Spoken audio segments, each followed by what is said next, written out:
I'm a sick fuck, I like a quick fuck. I'm a sick fuck, I like a quick fuck. I'm a sick fuck, I like a quick fuck. I like my dick sucked. I buy you a sick truck. I buy you some new tits. I get you that nip tuck. How you start a family, the condom slipped up.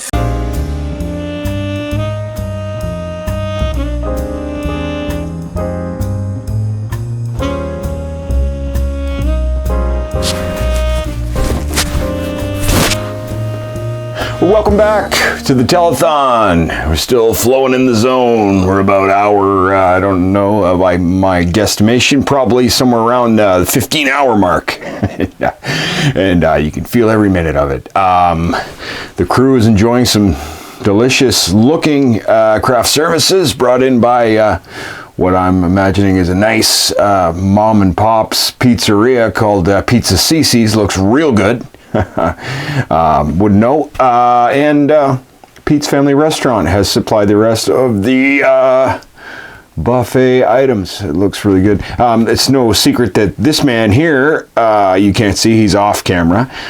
He is obviously the man who's been hired as my handler, as he's been adamant to make sure that I can't have any Pizza Cece's or Pete's Family Restaurant food items or anything to drink, including water or perhaps even warm beer, cold beer, or any sort of libation whatsoever. But I get it, you're sweating me out. That's fine. That's fine. I'm here for it. I am flowing in the zone. And we're taking it home. We're taking it all the way home. The trick's on you, though. We're moving into policy now, and I got a little policy for you. And my policy has always been honesty is the best policy. Okay? And another policy of mine is mind your own business. And while this guy was stuffing his face over here at the craft service table, he dropped his pen, and now I've got a pen. So the lunatics have taken over the asylum. I don't even care.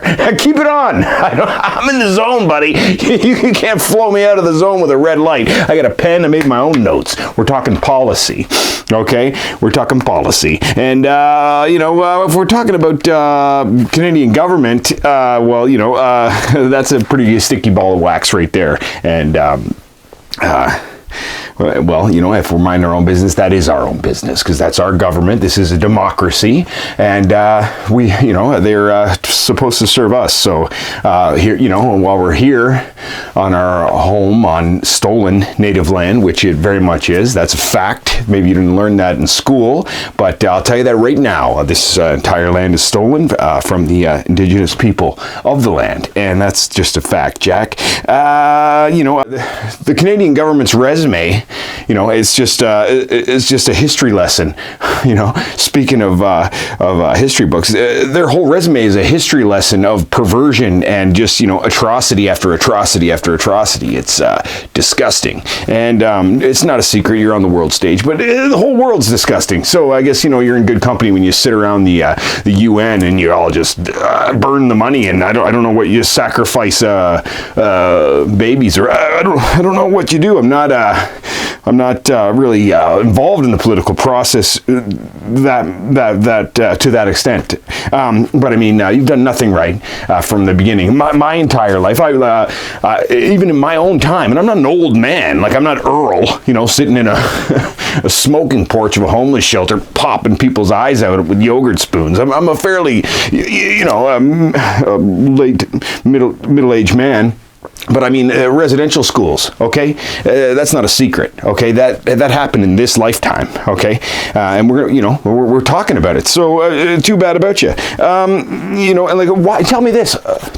Why was I fined $1 million? First of all, that's unheard of. Nobody gets a $1 million fine. But why was I fined $1 million for just attempting to explore the Sarlacc pit? What's in the Sarlacc pit? What is in the Sarlacc pit? They got cats running around in here. The cat is eating pepperoni off the pizza. They're feeding the cat. Doesn't matter, man. Snug Harbor. What about Snug Harbor? Huh? Freaking aliens at Snug Harbor. It's not a secret. I mean, the RCMP, okay, and I'll do it. I got a CSIS file as long as my arm. I don't care. The RCMP blew up an oil facility to prove that geoterrorists were a real threat. right? There's a red herring. Agent provocateurs in the G20 summit. What about the Oak Island treasure? Well, who destroyed the Avro Arrow? We have questions. Tom Thompson, yeah, Sir Harry Oakes, the Black Donnellys, right? But the Highway of Tears. That's all I gotta say. Okay. I mean, every damn city hall in this entire fake country needs to pull down that Canadian flag and hang a red dress at half-mast, okay? And you leave it up there until you get your act together. And that's my beeswax. Honesty's the best policy. That felt good. I got a pen. I'll be making more notes. Policy.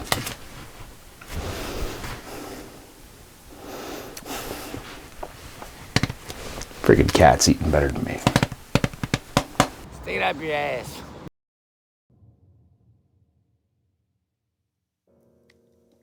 We need to talk about drugs.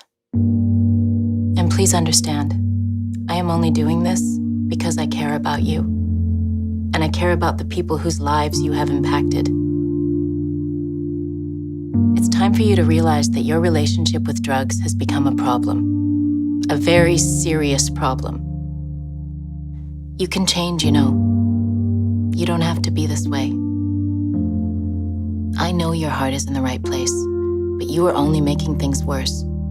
You're putting our family in danger, and I cannot let you do that anymore.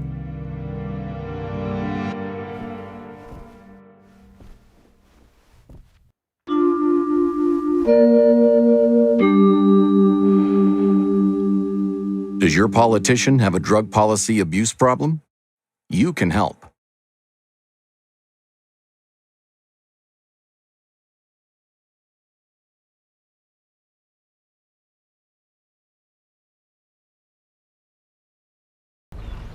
I gotta say, whatever you're doing it wrong. Like, I don't know the right answer, man, but arresting people and making more laws to making it harder to use or trying to prohibit using isn't gonna solve the fucking problem. You're not helping people by that. You're making it harder for dealers to get it in. Making it so hard for heroin to get in is the reason why we have fentanyl. And the reason why that's being abused and making it harder for that to come in is why they're coming up with all these analogs. They're going to get the drugs in, and people are going to use them. So it's not working. It's not working. Your model of fighting this epidemic is you're losing. America lost, and you're losing. The war on drugs has been lost. Give it up. I'd have to say that approach it from a different angle. Like ask each individual addict. Like you group addicts in a category. Them, they. You put them in a group, and you can't do that. Each single addict is an individual person with individual problems, with individual things that they're running from or using to get away from. Like each one is different, each case. You can't look at it as a group. You can't treat it as you just can't. When you say an addict, we're not all the same. The government wants the quickest fix to the problem to spend the least amount of money. It's always about money at the end of the day.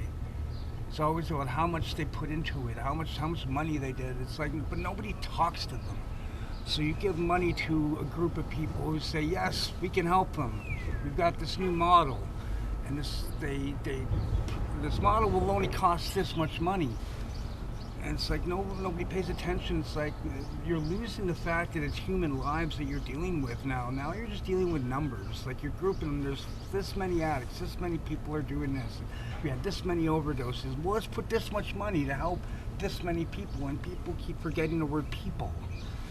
Like they're losing the humanity touch of it. And it's not working, man. It's like people are dying. People I care about die all the fucking time. You know what I mean?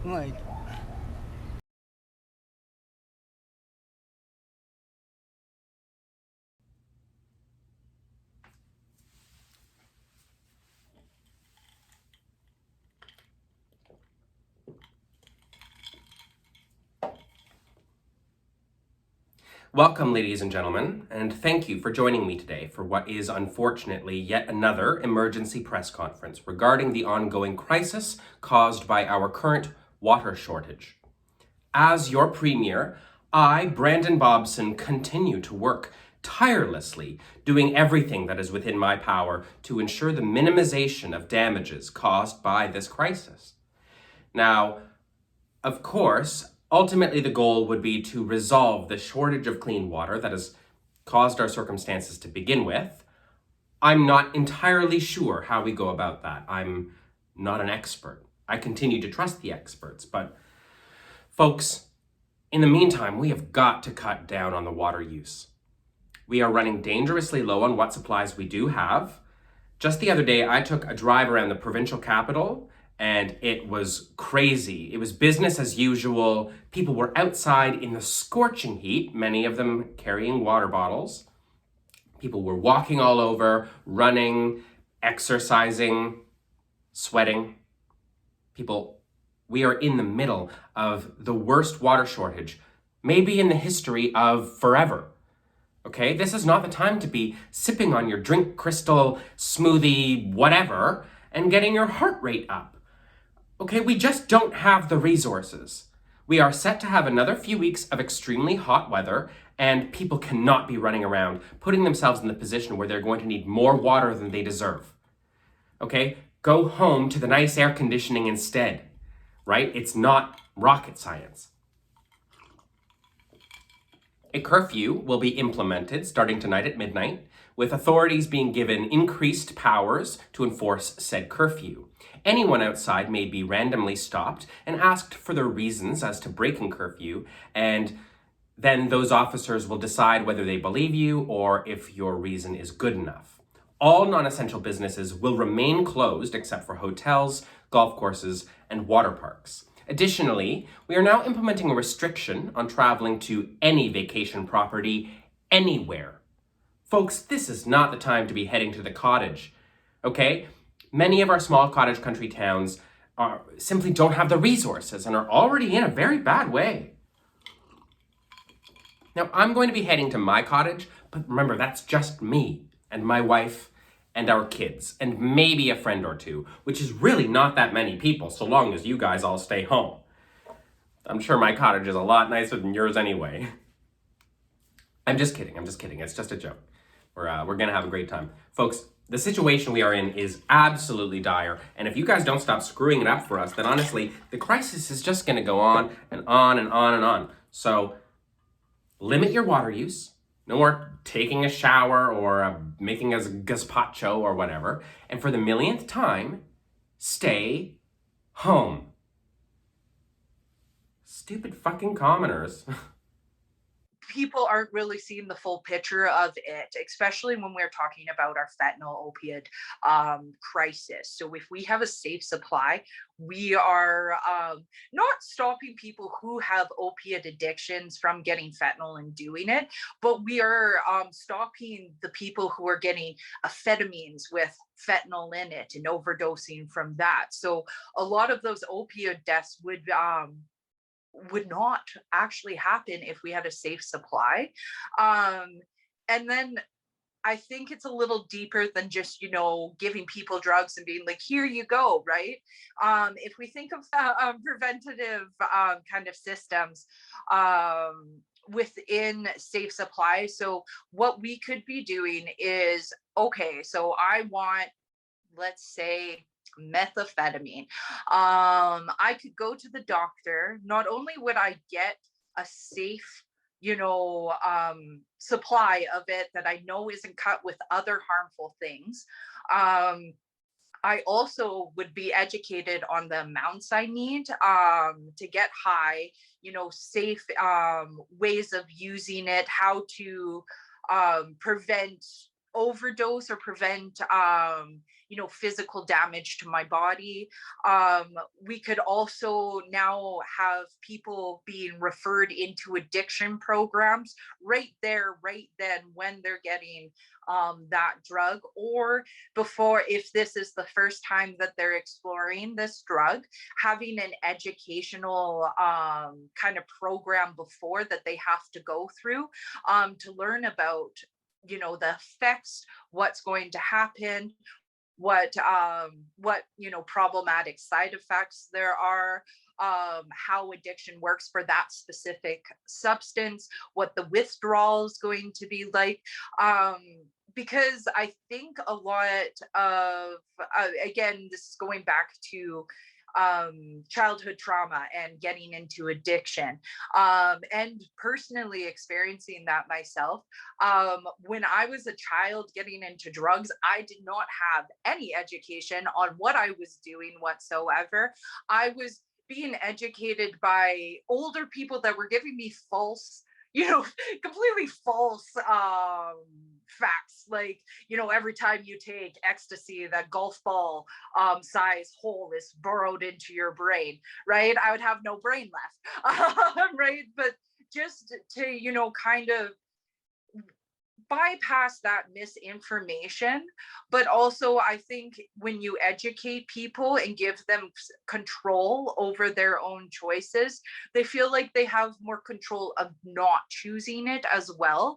And they have now multiple resources to go to if they run into problems with that drug. So that's why I really, really am an advocate for safe supply.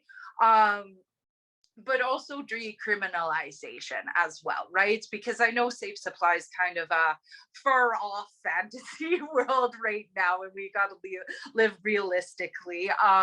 So decriminalization is also, very important, because again, if we think about trauma and feeding into the addiction or the state of addiction, if we are putting these people into jails because of their addiction, we are, again, perpetuating that trauma for them. And as much as our jails are kind of put as rehabilitation centers, they're not. People get much worse after being jailed, and that's also because they can't get jobs after. That criminal record follows them for the rest of their life. So, like, you want people to change, but you're also giving them a label that, like, you've done this before, you'll never get better, right? And a kind of warning people, right? So now they're both stuck in this stereotype of being on the other side of crime, but also gaining connections within jail that perpetuate addiction and perpetuate trauma. Because those connections start becoming like family. You start meeting people outside of jail that have similar experiences as well, right? People that can relate to you. And this grows our whole, illicit drug crime culture. So I think instead of punishing people for being traumatized, that we should put in trauma-informed care and actually help them, instead of telling them that they're bad and that they won't get better, right?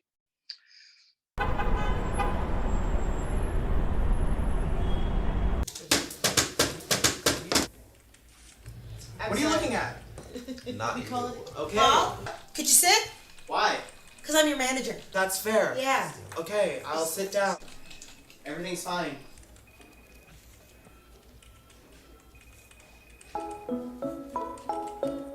Thanks so much for doing business with us. Have a great day. Psst. Susan! Susan! What? Happy 10/17. I don't know what that is. It's like 10/17! Like 10/17! Paul, please. 10/17. What are you smoking cigs again? Ah, lucky little sir. You know, I can't anymore because I'm still breastfeeding Cassie. She's 12, but she loves these titties. No, not cigs. I can't hear you, sorry, what? Weed! I'm smoking weed now! Woo! 1017! Oh. I still don't get the 1017 thing. Well, like, weed is legal on October 17th, so 1017. I'm trying to make like a rally call for like all stoners, like, this is the time that we get together, the time, the place, the date, to smoke some weed! 1017! What about 420? Huh? What about 420? Never heard of it. That's like the universal stoner code. No, 1017 is. Even I know what 420 is, and I'm a huge loser. Are you a loser, Paul? You're crazy. It's 1017. That's not a thing, and it's not 1017 anymore. If you look at the clock, it's 1021. So it's over. It's done. Okay, well, it's 1017 somewhere. It's literally not. It's not. I'm going back to my work, okay? Such a freaking buzzkill, Susan! Such a buzzkill! Paul! You're a buzzkill! We are at work. We sell toilet seats! Well, somebody has to. I need something to take my edge off, okay? I knew you smoked weed! Yeah! What's up, Susan? What's up? That's nuts! What is that? Like a vape bomb? What is that thing?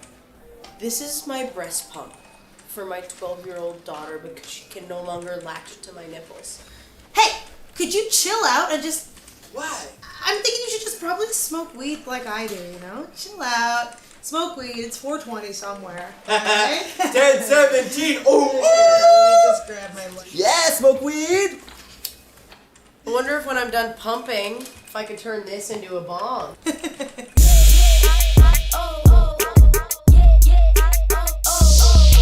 Back to work, everyone. That's my job. Yeah, we do sell toilet seats in pine. Yes. Is that Emily Richardson? It is. She's looking to get another pine toilet seat. Oh, that's unsanitary. I know. If you're on the phone with Emily Richardson, who am I on the phone with? Oh, no one's on the phone. Hello? Hello.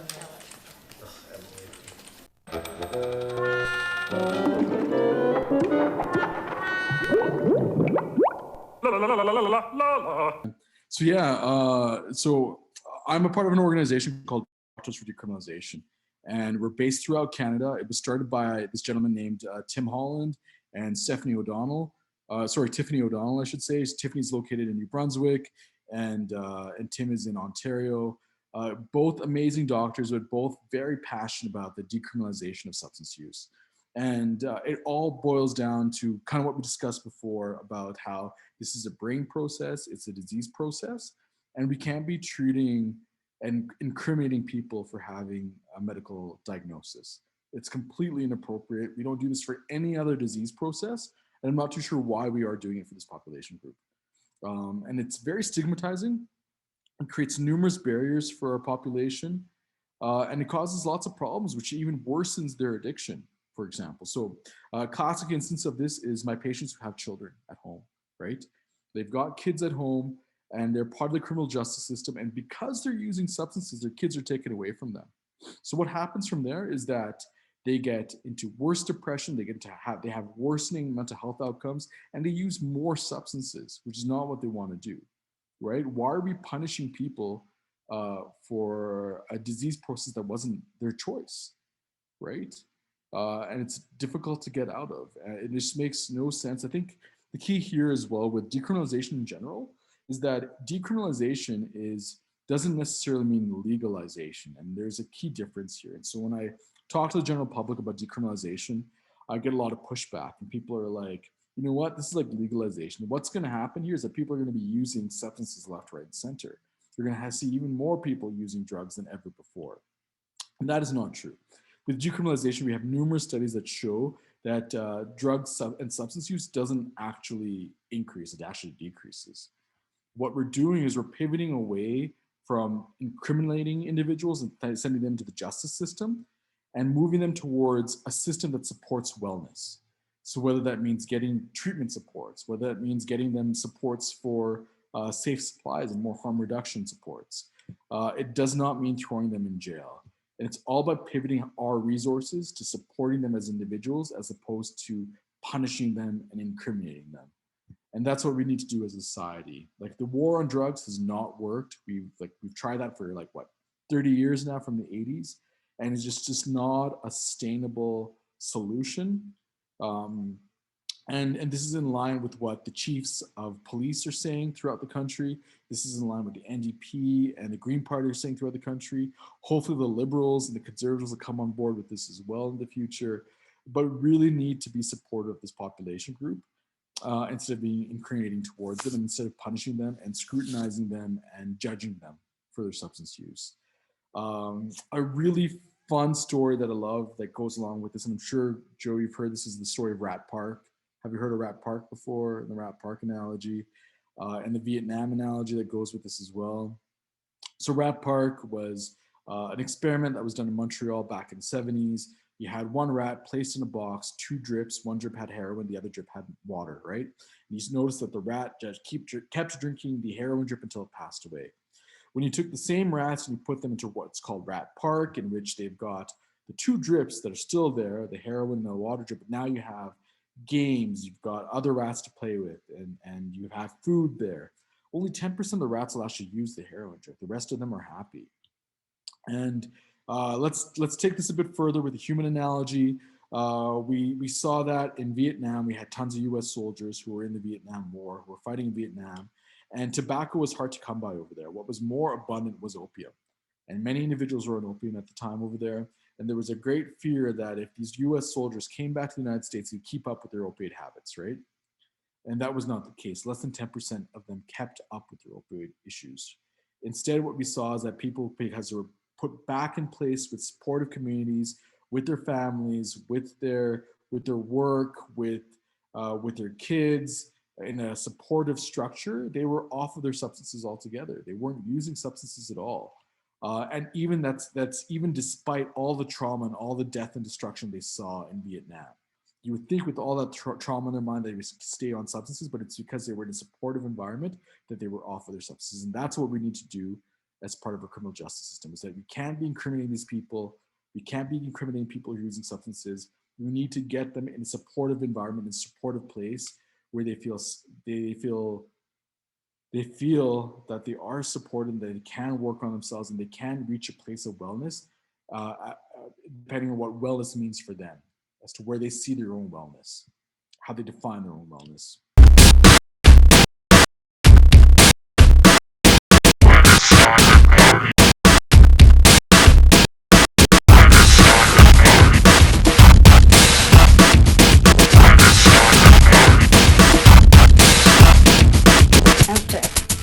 Myself a drink. It's not a party.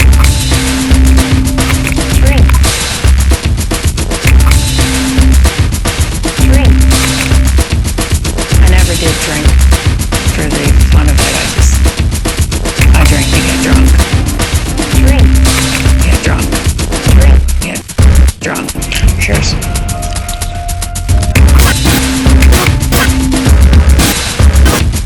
I can't function without it. Can't function without it. Drink. Drink. Drink. Drink. Drink. Drink. Yeah. I hate this. I don't want this. Committing suicide. Committing suicide. One drink at a time. I can't function without it. Can't function without it. Drink. Drink. Drink. Drink. Drink. Alcohol fills the hole in his chest. I don't know. I can see him like this anymore.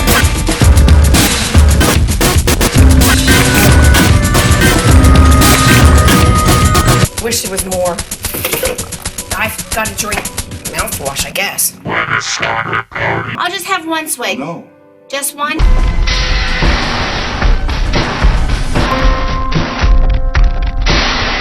It's gonna be okay.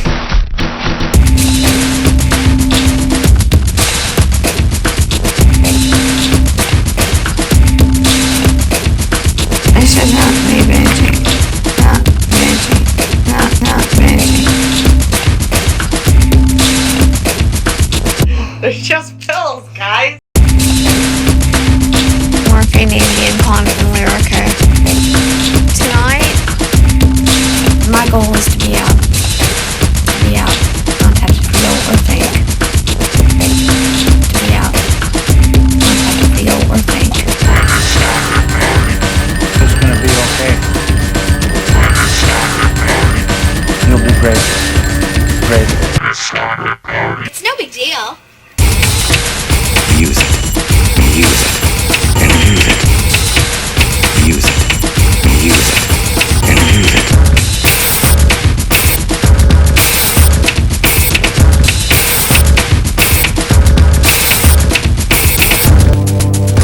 And it can do the same thing to you.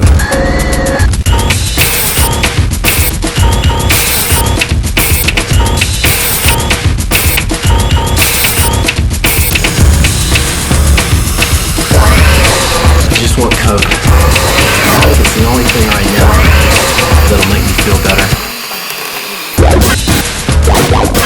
It's no big deal.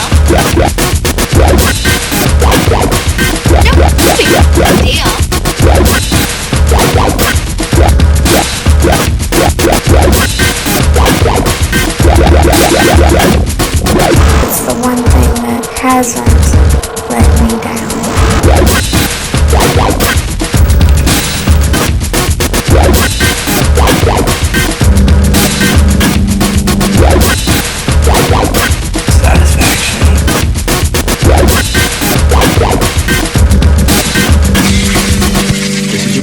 Just say, help me. And I just see a bunch of people that love you like crazy. They can't do it all by themselves. There's lots of help for them. He can't help himself right now.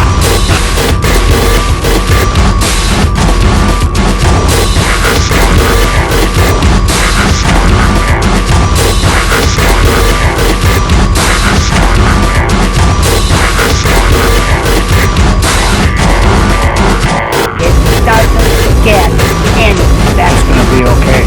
Doesn't get any better. You'll be great. What are you waiting for? One more high?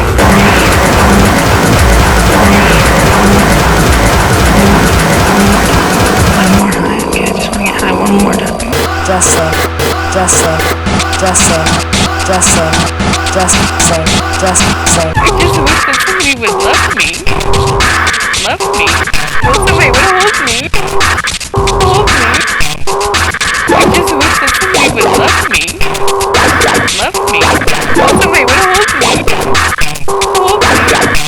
I just wish that somebody would love me. Love me. Well, somebody would hold me. Hold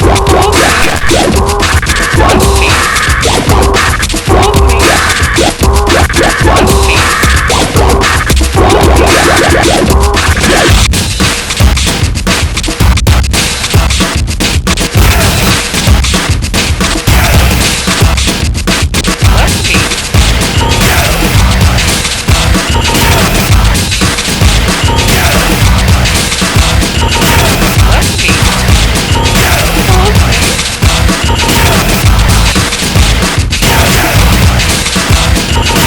Love me.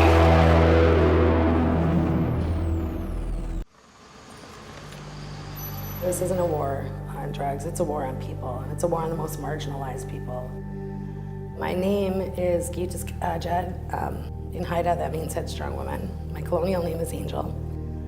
My family suffers from intergenerational trauma from the residential schools. So I was terribly abused, physically, sexually, emotionally. And then my mother was murdered in 1998. And I was trying to raise my brothers and sisters, and I couldn't keep us together. And the only thing I could think of to keep myself from jumping out a window was drugs.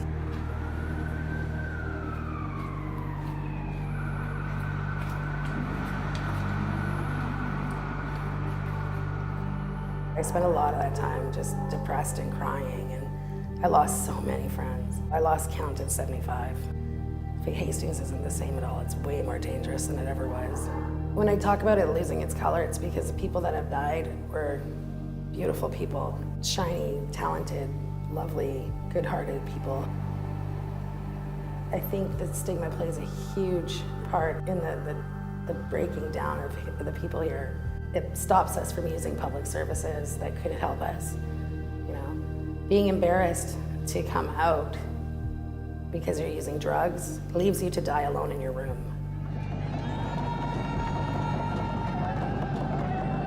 Downtown here, the majority of the people are Indigenous. It's a crime to be poor.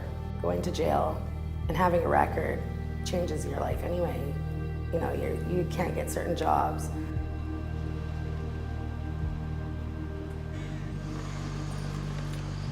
My kids have asked me, why don't you just quit? I've told them, I don't know, because I can lie for you, I can cheat for you, I can steal for you, but for whatever reason, I can't stop this. Love is the only thing that's gonna cure.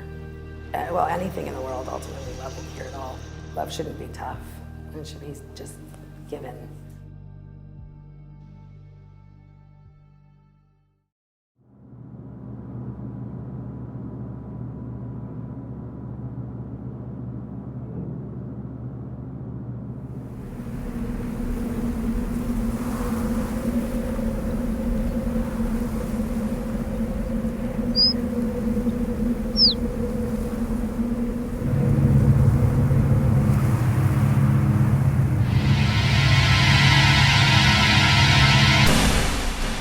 My name is Simon Pond, and this is my pond. In my pond, I have a sailboat. I can't ride it. A frog. His name is Turtle. Some green stuff. Ew. And a dead body. His name is Earl. 17 of them. They're all called Earl. Yay! Sometimes they just have the darndest time sinking to the bottom.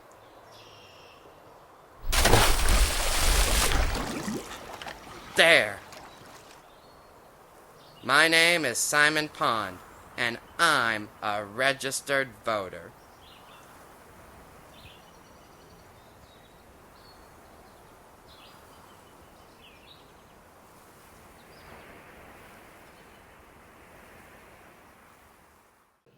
Hi, my name is Jim Hanson, and I'm a counselor in the District of North Vancouver. I'm very pleased to be speaking to you today about Canada's opioid crisis. I recently made a presentation to North Vancouver District Council as part of a motion I brought to seek legalization and regulation of illicit drugs across Canada in order to save lives. I provided many statistics of the casualties of our opioid crisis. For today, I'll put one statistic forward. Since January 2021, each day, 5.5 British Columbians have perished due to a toxic drug supply. Mostly fentanyl and carfentanil.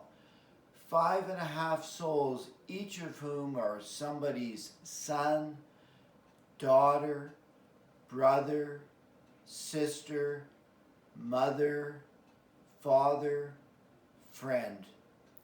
If this were occurring due to any other category of defective product, it wouldn't be tolerated. Imagine if there was a vehicle that had a flaw leading to 5.5 deaths a day in British Columbia. Imagine the uproar. And yet we tolerate this level of fatality. And there is a solution. We've tried harm reduction, we've tried distribution of naloxone, we've tried education, but there is a solution. And it's the regulation and legalization of illicit substances. That's the responsibility of the Federal Parliament of Canada. And from my point of view, it's criminal negligence to fail to introduce the law reform required to save these lives.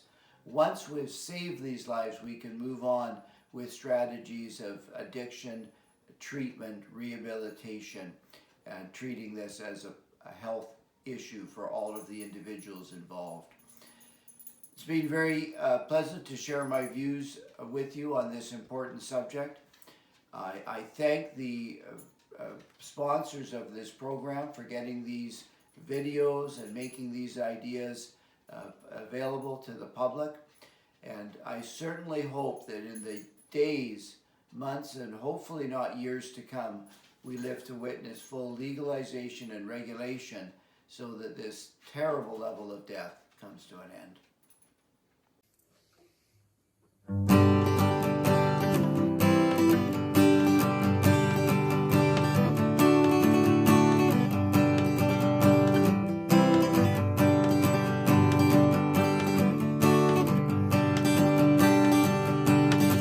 I ain't slept in 7 days, I ain't 8 and 3.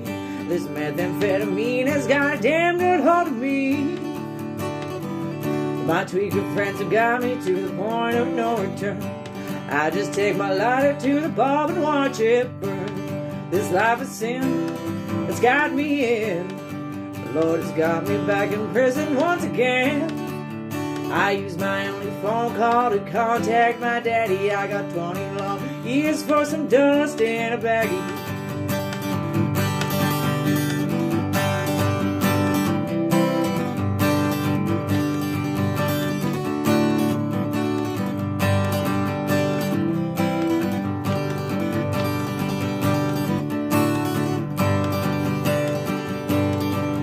Well, if I would've listened to what Mom and Papa said, I wouldn't be locked up in prison, troubles in the head.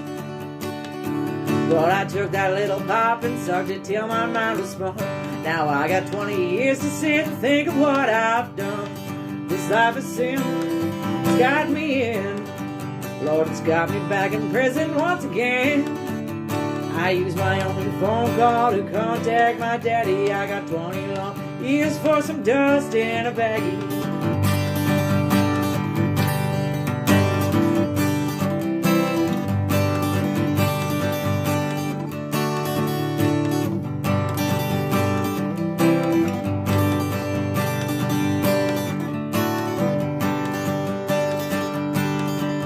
Sometimes I sit and wonder where my little life went wrong. These old jailhouse boozers got me singing this here song. My life is a disaster, man, and I feel so ashamed. Anyway, they call me by a number, not a name. This life of sin, it's got me in. Lord, it's got me back in prison once again. I use my only phone call to contact my daddy. I got 20 long years for some dust in a baggie. I use my only phone call to contact my daddy. I got 20 long years for some dust in a baggie.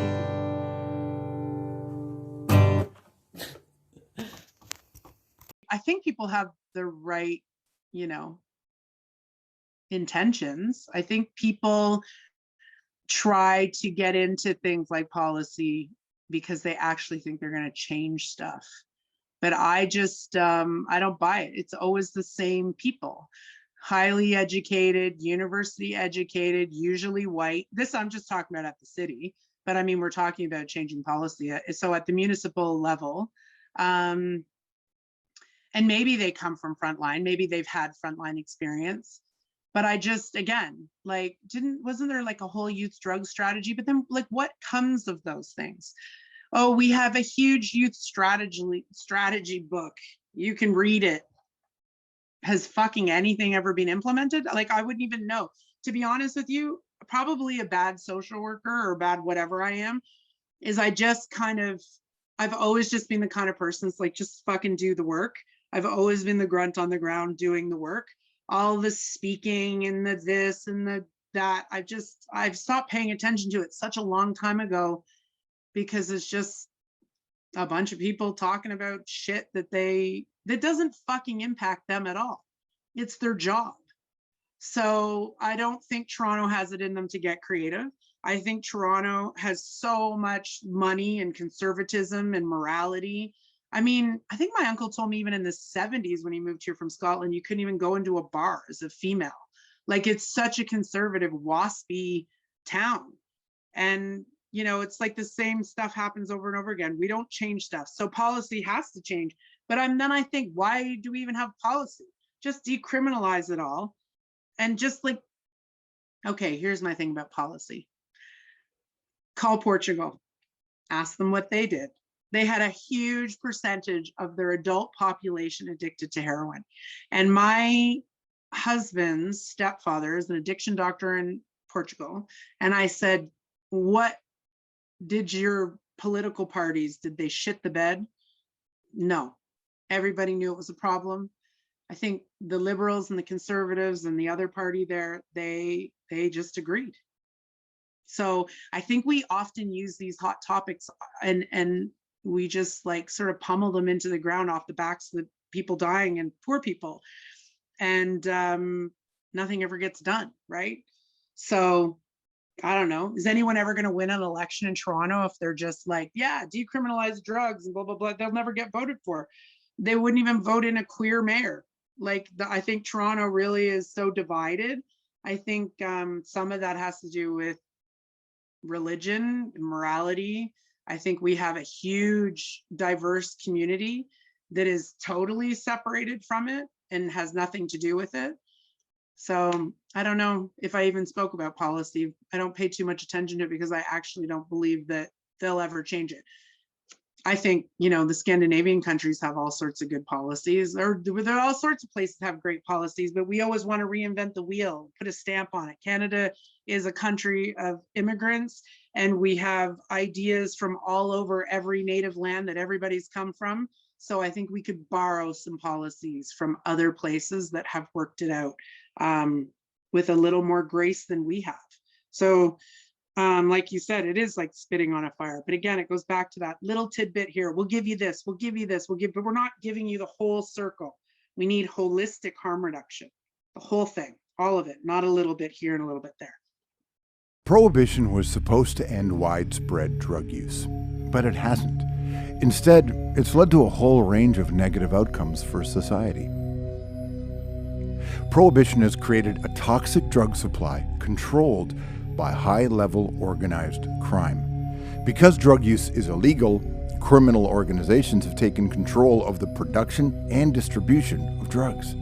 Because no one is accountable and there is no oversight, lethal substances get mixed into the drug supply. The iron rule of prohibition describes how more policing actually leads to more dangerous drugs. Because traffickers are at risk of arrest, it's better for them to deal in smaller quantities and stronger drugs that can be imported and hidden more easily. Drugs like fentanyl, which is 80 to 100 times stronger than morphine. Prohibition also leads to violence and makes communities unsafe for everyone, including you and your family. Because producing and selling drugs is illegal, people involved in the drug trade can't rely on the courts, so violence is the default tool to resolve disputes. We may believe that increasing drug law enforcement and policing will reduce violence, but evidence suggests the opposite is true. Drug prohibition contributes to drug market violence and higher homicide rates. Prohibition has also criminalized an entire population of drug users experiencing dependent use. That's a medical and social issue, not a criminal one. Although police and governments say that enforcement is directed at stopping high-level trafficking, statistics show that it's actually the youth, those affected by poverty, and marginalized people who are most vulnerable to being arrested and criminalized. Our prisons also disproportionately house people of color, Indigenous people, and women. Drug prohibition has been a failure. It has had devastating outcomes on individuals and communities. It's time for policies based on evidence, not ideology.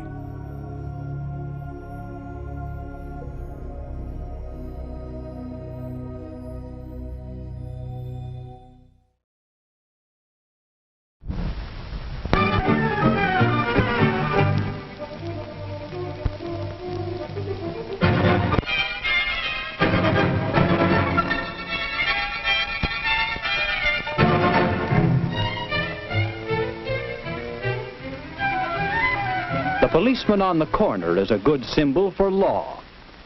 Like the policeman, law directs us in doing the right things to live together in harmony. And law forbids us from doing the wrong things that tend to destroy that social harmony. But law is more than the policeman on the corner, more than the courthouse where our laws are enforced, more than the jail where lawbreakers are punished. Law is one of 3 forms of social control which regulate our daily lives. Custom, what we usually do. Moral code, what we should do. And law, what we must do. Now, just how do these social controls affect us? Well, in the teen canteen in our town, we'll find part of the answer to that question. You see, the canteen is always busy early in the evening, but on weeknights the crowd thins out gradually. So when the clock approaches closing time, things quiet down in a hurry. The club has its own laws about closing and the members obey them. After closing time, you won't find anyone there, except for the 3 members whose turn it is to clean up. But did I say 3? Just us, Betty? Aren't there always 3 on the cleanup committee? Yes. I wonder who's missing. If it's that Jack McGregor again. It is. I've heard he always ducks out early. It's bad enough with 3 to clean out, but only 2. And he's supposed to be business manager of the canteen. You know, Betty, I'm going to bring this up at the business meeting tomorrow. I'll show that Jack McGregor. I meant to tell you and Betty, honest, Jane. My dad insisted that I be in the house by 11 o'clock. Can't you explain to him? He wouldn't want you to run out on your responsibility, would he? Take it easy. We're not getting anywhere this way. Staying to clean up is a problem with a lot of us. Even though I'm the chairman of the canteen, I've had to skip cleanup duty to keep from being out too late.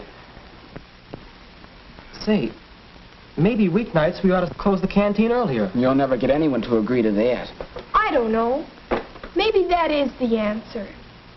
Tell you what, let's meet again when we can have our advisors in to help us work this thing out. As you know, our civic association has been with you from the start. I believe I can speak for the association and as your advisor in recommending that it would be very wise for you to close the canteen on weeknights at 10:30 instead of 11. After all, that's customary in our town. The drugstores, ice cream stores, most of the places of business are closed by that time, and, well, it seems to me that you might close too. The theater stays open later than 11. But we're not a theater. Some people may question our behavior when we keep the canteen open till 11. I don't think it's right for us to stay out so late. Who's to say what's right? We know what's good for us. Nobody has to stay here till 11 just because the canteen is still open. There's no law that says you have to stay or you have to go. You're a lawyer, Mr. Parks. There's no law, is there? No, Jack, I don't think there is. Now. But I have heard people talking about your late hours here. You'd better realize that the town could pass a law which would compel you to close at 10:30 or 10 or even 9. You see, whatever the community decides is best for itself usually becomes law. The community? Well, aren't we part of the community? Oh, of course you are, Jack. But thinking of the community as a whole, well, I wouldn't like to see our town pass a curfew law, as some other towns have. Don't you think it would be better for the community and for you if the canteen were to pass its own law to close weeknights at 10:30? And so Jack is learning about social controls. It's customary, said Mrs. Brown. It's right, said Jane. It's the law, said Mr. Parks. Yes, they can all see how these social controls, custom, moral code, and law have always played a part in the activities of the teen canteen. Here, as in our general society, there are a great many customs, and we accept them. Customs of dressing. We're neat and clean. Customs of courtesy. We're thoughtful of others. What happens if we violate a custom?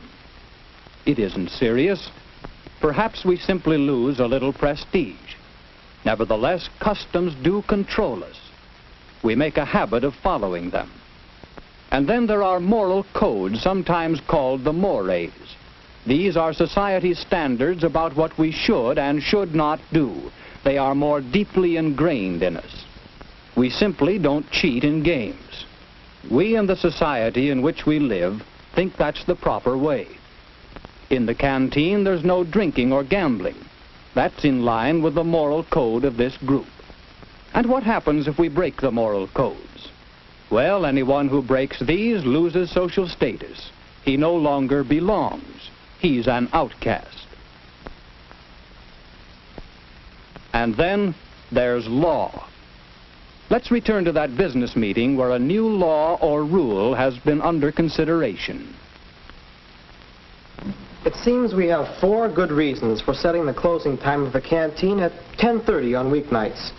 For the convenience of the cleanup committee, we need an earlier closing hour. Then there's the custom in the town.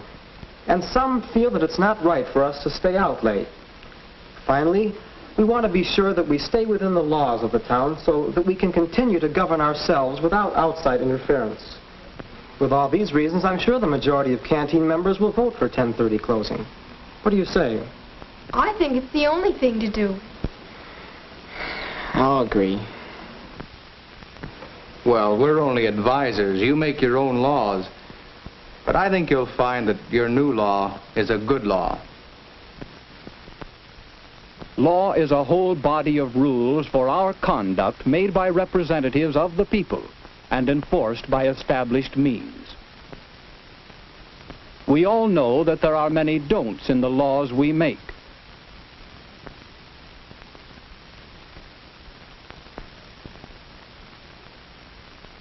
Law prohibits what the majority decide is wrong. Law directs what is agreed to be right.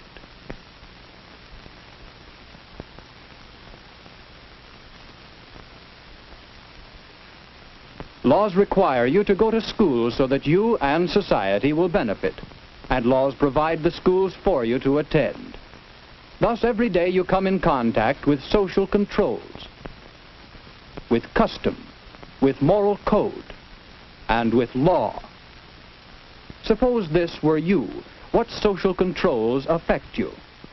Well, in your family, and your school, and your church.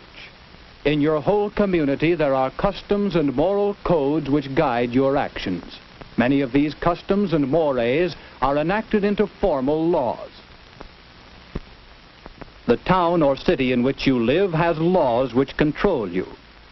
There are state laws passed and enforced by state governments. And the federal government in your name makes laws which affect you. And we are hopefully working toward a still higher level of law, the law of nations united for world peace. You are guided by all these laws and controls.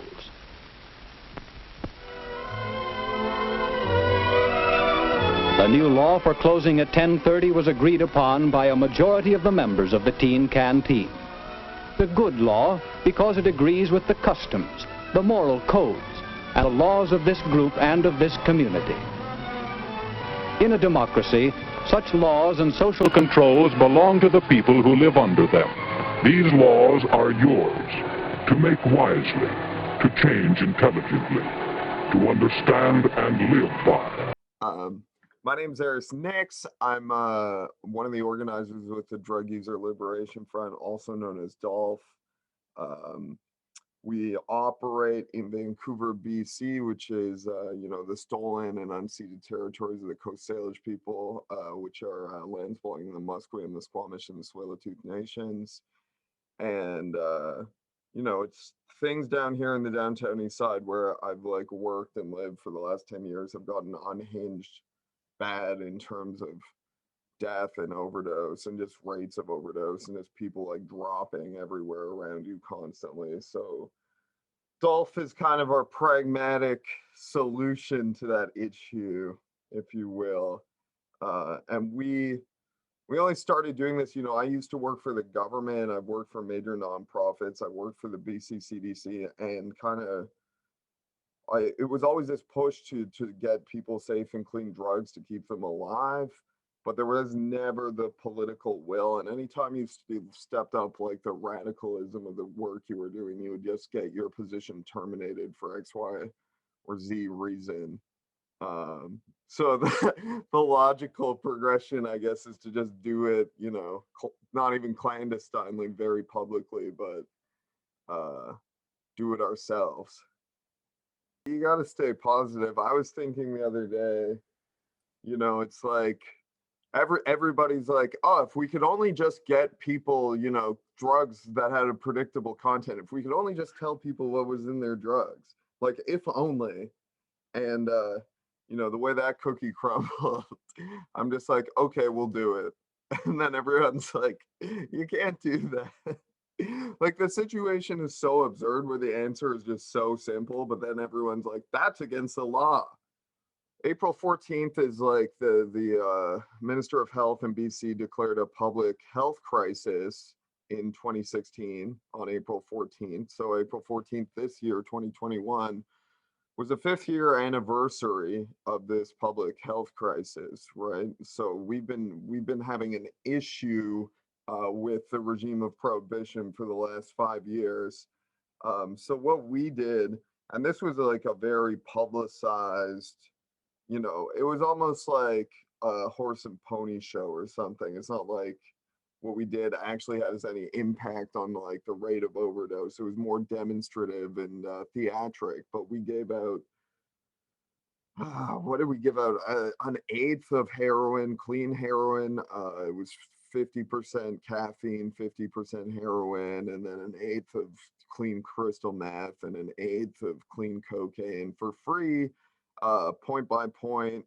We spent a lot of time on the graphic design of how everything looked and the optics of the event to make it, I'm just like, you could just do this. You could just have, some kind of store, if you will, like a liquor store that just sold clean drugs to people, People don't need a substance use disorder to go buy hard liquor. Why should they need a substance use disorder to buy heroin? And it's like alcohol is the most dangerous of drug of them all.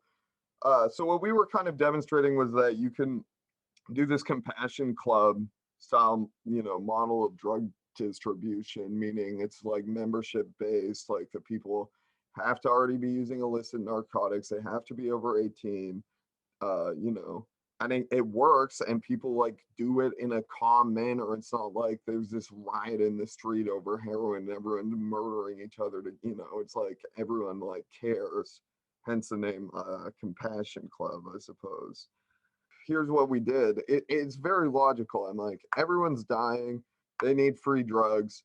We were like, we're going to give out free drugs. We're not going to hide this. We told the cops. We invited all of city council. We invited fucking everyone. All we got back were like form letters, and the police were like, we're only going to be there for traffic control. And then, we sent this like huge letter with a bunch of signatories, like big names like the BCGEU and stuff, to the federal Minister of Health being like, you have to exempt these kind of projects under Section 56, nah.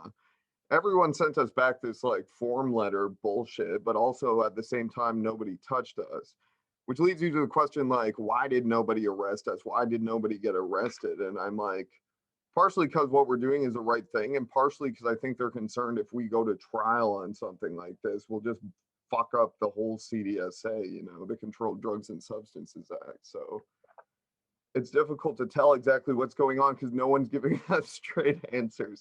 As per usual, the government and the police don't want to give us straight answers. I don't want to be breaking the law. I don't want to be doing, I'm just like, I can't sit idly by and watch all these people die anymore. And this is the only thing that's going to stop that. I'm like, no matter where you stand on the like recovery conversation or whatever, I'm like, you can't recover someone who's dead. Even over this weekend, 2 folks I know died of overdoses, of fentanyl overdoses. Both of them were cocaine users, non-opiate or down, and they didn't really use downers, both of them died of fentanyl overdoses. So everyone was like, these are the sickest drugs we've ever done, you know? So I'm just like, you could just do this, you know? And I think the major thing is the overdose deaths, but there's all these other conversations about what kind of fucking weird adulterants and like impurities end up in drugs and stuff too. Like the deregulation of the market. I mean, the prohibition of alcohol demonstrates this. You end up with like methanol and people drinking it and going blind and dying and shit, you know? And as someone that just like every day, like I live in the downtown east side at work, like right around the block, I'm like, you know, this is my community I'm walking through where it's just like people blue and dead on the ground. You know, I'm like most people in this city are like cloistered up in their little, you know, suburban zone. And they don't bear witness to any of the actual like genocidal trauma that's happening. You know, for all of them, it being the mecca of death, it's also the mecca of like progressive policy or whatever, air quotes, you know, which is probably why we got away with this to begin with, because I couldn't imagine going to somewhere, you know, northern BC, Fort St. John, Quesnel, or even like other places in Ontario. Like if we went to Sault Ste. Marie or something and did this, like, you know, you go to jail for sure. So right place, right time, you know, right circumstance. Like you have a bunch of really fed up people that can't keep watching people die. And I don't think nobody involved in this wants to do it. No, you know, because I'm like, there's a risk of prison. I don't want to go as like a fucking queer person. I don't want to go to fucking prison. There's a risk of like criminal organizations murdering us. You know, I'm like, the deeper down this rabbit hole you go, the more dangerous it gets. And I'm just like, can you just fucking do something, you know, change the law so I can't, you know, I fucking wake up screaming, you know, post-traumatic stress like I just got out of the Vietnam War kind of shit. And I'm like, you're putting all this pressure on like 3 people in Vancouver to change this massive regime of policy with no like aid or support. I mean, like, obviously other people who use drugs and like our allies and shit across the country, like all back it up. But I'm just like, the government, you know, you guys got the guns, you got the army, you got all this shit. Like, you don't have to do this imperialist drug war thing you've been doing for the last 100 years. Like, we could change that, you know. It's the least dangerous way, in my opinion, to get drugs. Plus, you don't know who you're getting them from, is to buy them off the dark web. So basically what happens, we get the drugs mailed to us. The money goes into escrow, like our payment to wherever the drugs are coming from. God, it could be the cops.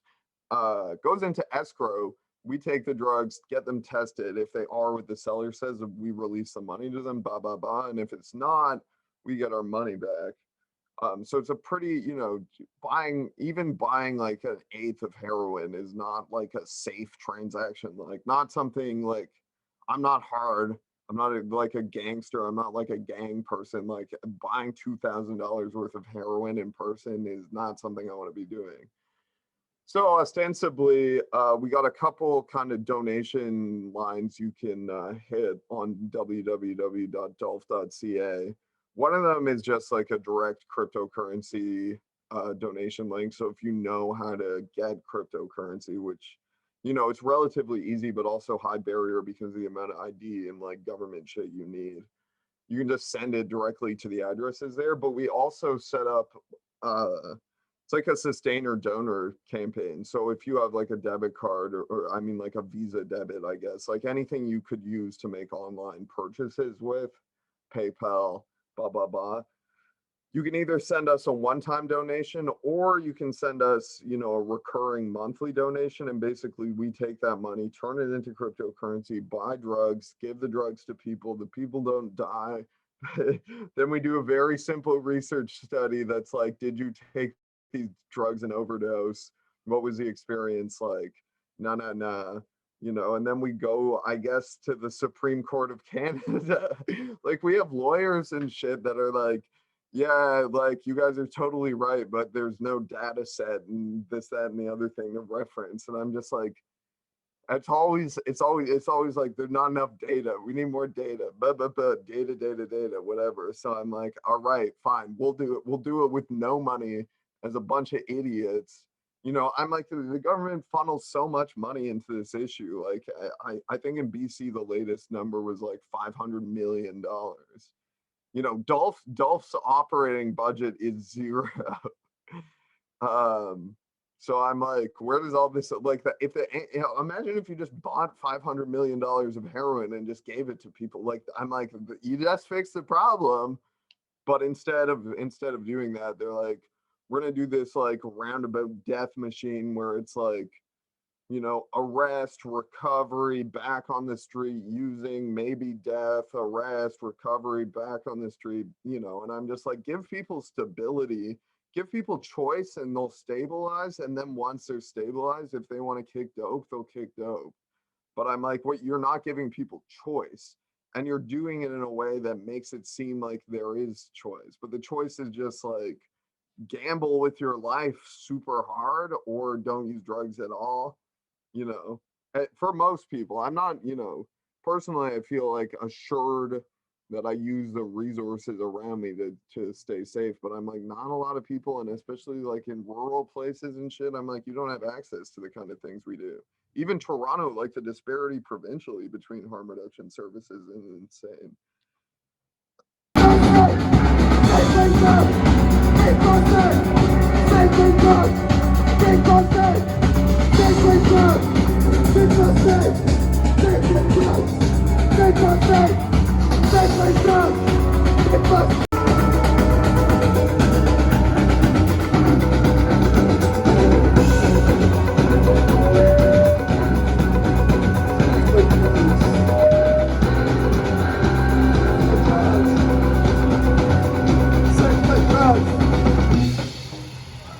Let's have a round of applause for our crowd. We've all heard of jars. Jam jars, mason jars, cookie jars. But what about hand jars? That's right. Imagine wearing jars on your hands all the time. Now, you might find it hard to be accepted by your peers, but for this next person, fitting in takes on a whole new meaning. Meet Jar Hands Man, a 30-year-old software developer from Toronto, Ontario. One night, while at a friend's birthday party, Jar Hands Man decided it would be funny to put jars that he found in the kitchen on his hands. His friends all laughed, so then he decided to do the unexpected. He left them on. So it's been about 17 and a half years.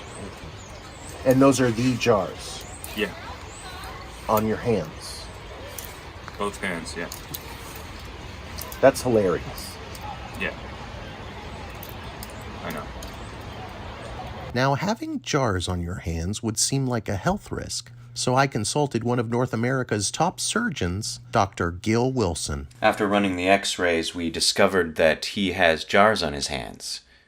We didn't really need to do the x-rays. That's what we figured. There's really nothing medical about it. It's funny, though.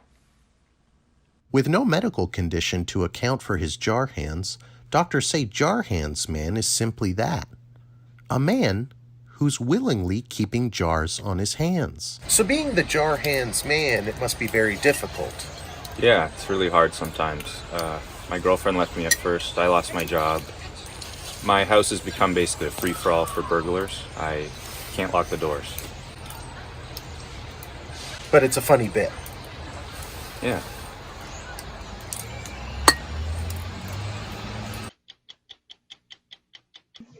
I mean, the way to change, like, so that people don't die is through policy change. It's like, it's stopping this drug war narrative that drugs are bad and the people who use them are bad. And the way to stop the overdose crisis is through policy. It's like ending prohibition. It's getting people a safe, regulated supply of drugs. People are going to use drugs. People are obviously using drugs even when they know there's a risk to their life. And we need to change. We need like a whole system change. And so I think many of us, including myself, are really prepared to fight for that. You know, and there have been discussions about decriminalization. There's the Vancouver model that's being proposed, but the police are smart, and the police are trying not to be redundant. And so the police have been meeting with Vancouver's officials to come up with a decriminalization plan that involves them. A decriminalization plan, in my mind, does not involve the police, because we're ending decriminalization. We're ending criminalization. And in order to end criminalization, you wouldn't have police involvement in these ways where they get to make decisions whether someone should go to treatment or not treatment, or be charged or not charged. And so we need like real policy change that's, you know, that really, you know, that looks at defunding police, that looks at changing the way we see substance use, not just as a health issue, but as also a social issue. And, you know, like I saw a tweet from the Canadian military who were so proud of finding 4,000 kilograms, seizing 4,000 kilograms of drugs and saying like connecting it to terrorism. And all I could think about was like, fuck, that's so much money that goes into the military. Like imagine we had all that money, like all the things that cause peril and distress in people's lives, you know, the things that contribute to not having a good relationship to drugs, to not being a pleasure seeker, but like, you know, coping, dealing, you know, all that money could be housing. All that money could like really change our system. It could be like free education, free transit, all of these things that, you know, they're just so practical for our survival, but people are just so ground down. So policy change doesn't just come from ending prohibition. It actually it comes from like ending the system of domination and oppression that we live in, and wanting to live in a more just system with just services, which includes like better healthcare services for people without discrimination, education without discrimination, housing without discrimination. You know, I dream about that. And I think like, yeah, it's an abolitionist future, but it's also like a future of equality. And like, that's for me, like when we go back to talking about harm reduction, that's what it's about, like liberation, ending these systems of domination, capitalism. So yeah, that's what I'm fighting for.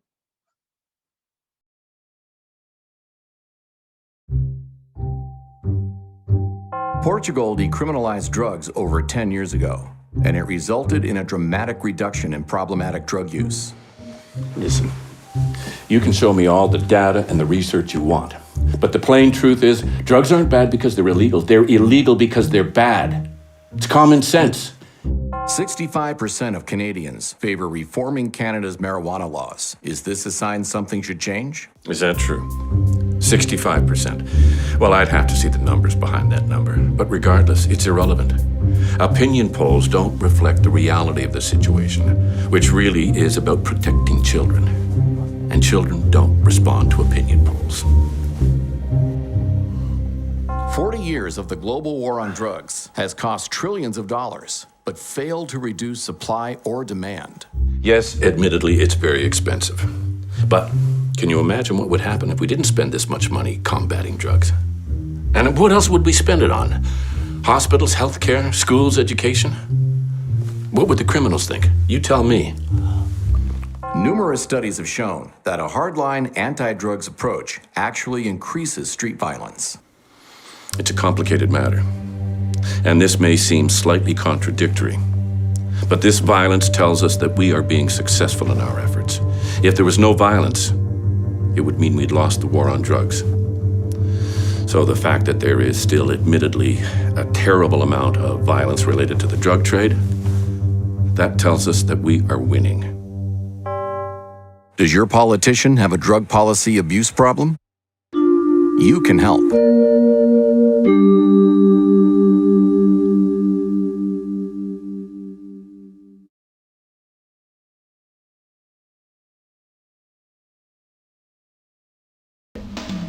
Hey everybody, come on down to Lakeport Marina and Ford this weekend. Tonawana's #1 choice. I know we're not in Canada, but that's okay. We can remember some of their holidays, like our big Remembrance Day sale! That's right, our neighbors to the north are remembering their fallen dead. And that's your chance to come on down and remember our low prices. That's right, we got Chevy Fords on sale this week. We got those new BMW Volkswagens on sale. And we got Toyota Hondas on sale. Cha-ching! Let's check out the deals in the lot right now. Hey, why don't you come on down to Lakeport Marine Ford, check out what we got on the lot today.